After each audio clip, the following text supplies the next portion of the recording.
that is literally the definition of reversed boundaries. There are no boundaries where they are needed, as far as someone calling you, being irresponsible, asking for help on a huge project last minute.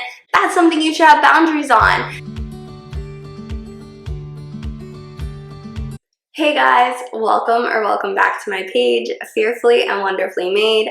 I am Mia, and today we are going to be going through some different problems that arise when we have boundary issues and what that looks like as far as when those develop in us personally. So in the next two videos, we're going to be going over 4 different types of boundary problems and what that looks like, where it comes from, and some things that we can do to overcome those challenges. But with all that being said, if you haven't already, make sure to smash that like button and subscribe to my page, and make sure your notifications are on because I do post at least 2 videos a week.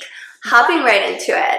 Maybe you are one of those children whose parents literally said you need to eat every single bite of food that is on your plate no matter what. Like, even if the serving is ridiculously sized, even if you're genuinely full, if you just ate something, like, they don't care. You cannot get up from the table until you eat every single bite of food. And parents are negating their children from having the ability to say no. And these children are then growing up to feel like in this world they cannot say no. They can't express that they're not interested in doing whatever it is that somebody else wants them to do. Some of the things that we want to teach ourselves or to teach our children is that we are free and we should have the ability to appropriately say, no, I disagree, I will not, I choose not to, stop that, it hurts, it's wrong, that's bad, I don't like it when you touch me there. The world is an evil place, and if we are equipping our children and we're teaching them that they can say no, they'll be less susceptible to people who are controlling and manipulative.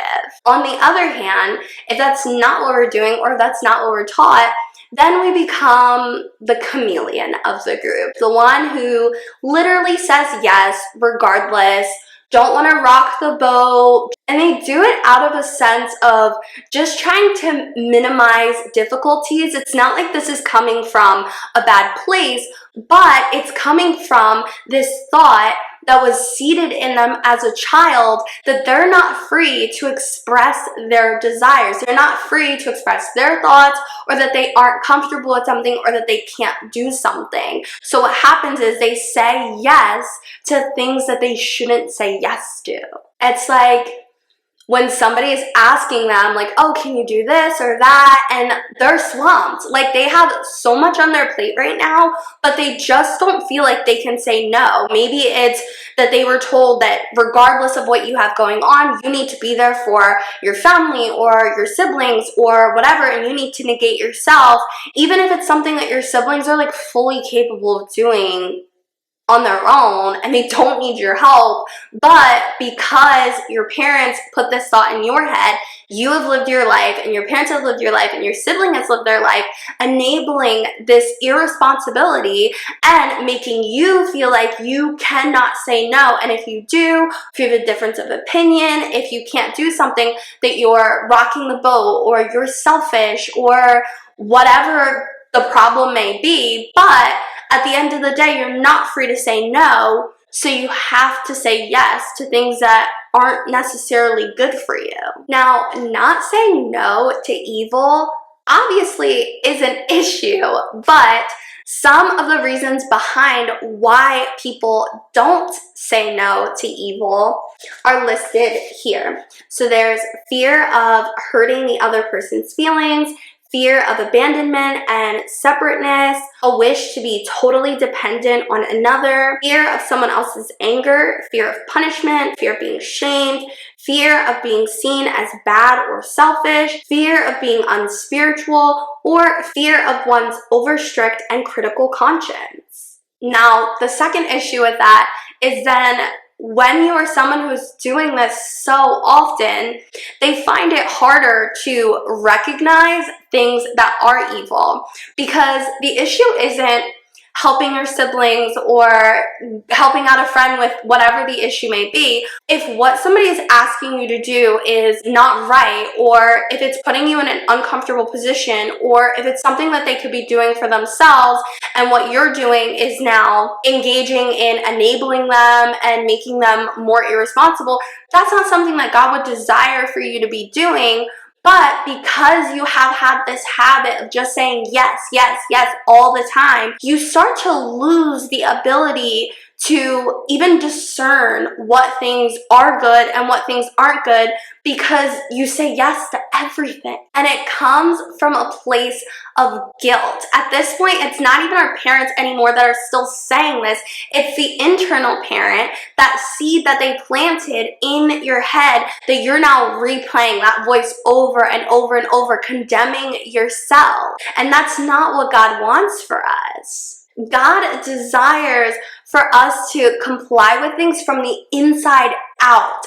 That is compassion. He doesn't desire for us to feel like we have to do something from the outside in, and all these pressures of other people telling us you have to, and you have to sacrifice because I said so, and you have to do X, Y, and Z for whatever reason to vindicate yourself. Like, no. Like, we are saved by the blood of Jesus, and sacrificial love is amazing, but giving reluctantly, giving begrudgingly, giving because somebody is shaming us or we're shaming ourselves, that is not what God desires for us. He desires for us to give cheerfully, and that those around us would understand and respect that. But at the end of the day, when you are unable to say no, when you say yes to things that are bad, that makes you compliant.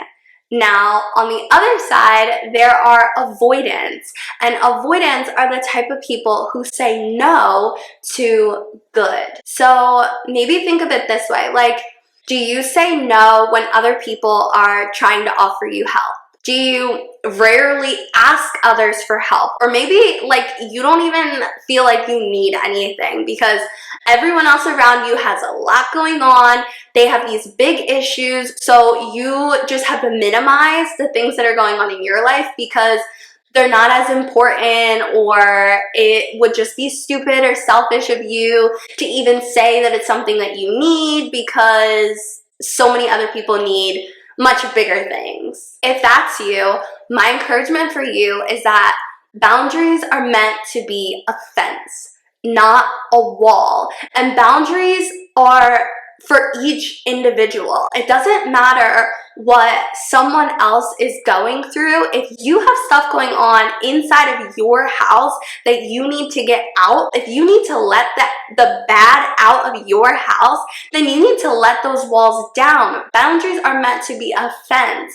Fences have gates in them so that you can let the bad out and you can let the good in. That is why we are meant and called to be in community, so that we could refresh and replenish each other. Ultimately, in order to survive, we need to breathe out, but we also need to breathe in. And when someone is there and they're in your corner trying to help you, stop saying no. Let them in, open up, and I'm not saying go run all your business all around the town, but what I am saying is allow others to replenish you, allow others to pour into you and to help you work out whatever issues it is that you have going on, because that's what we're meant for. We're meant to be a community. Now, when you put those two things together, there are the compliant avoidants.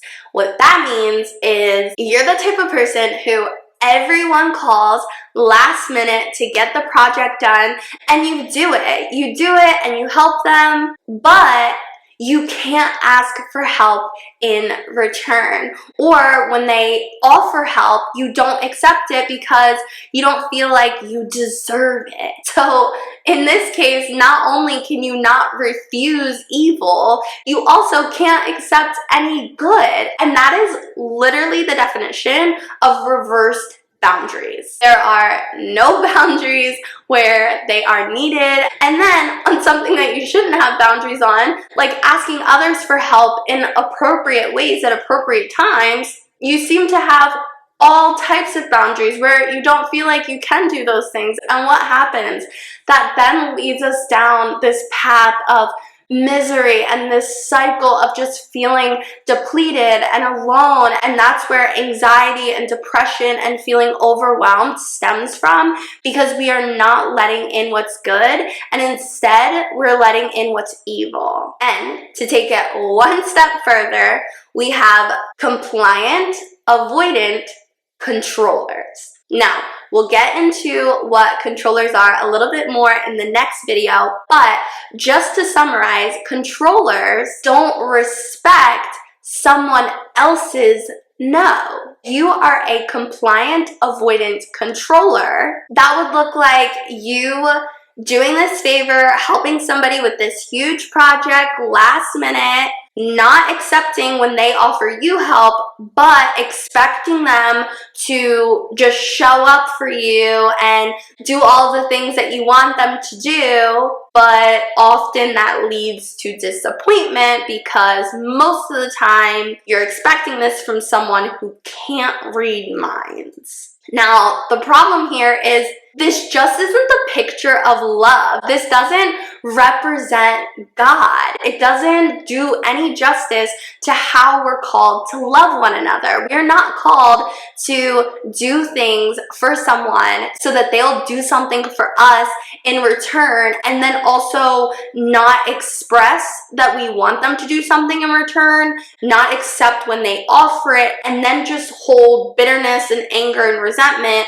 because they don't do it anyway. But that's how we are. And honestly, all three different types of personalities or boundary problems aren't necessarily identities, because ultimately we all go through stages and seasons in life. We all struggle on a daily basis with different issues that come up. We all have many relationships, so it might be that this is something that's showing up in your work life and not in your home life. Maybe this is something that's showing up only with your spouse, or maybe this is something that's only showing up with your parents, or maybe it's that in some situations you're an avoidant, in some situations you're a controller, in other situations you're compliant. Whatever it is, all of these things are boundary problems. So my challenge for you guys is to start saying no to things that are evil, and to start saying yes to things that are good, things that are of God,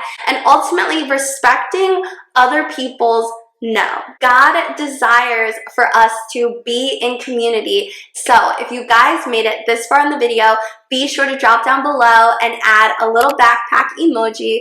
And I would love for the comment sections to be super interactive. If you guys have any questions, encouragements, prayer requests, or if you guys want to add some tips and tricks for other listeners, that would be super great. I have loved all the positive feedback that I've gotten so far. It is very encouraging, so keep that up, guys. I really appreciate it so much. But with all that being said, if you haven't already, make sure to smash that like button and subscribe to my page, and make sure your notifications are on, because I do post at least 2 videos a week.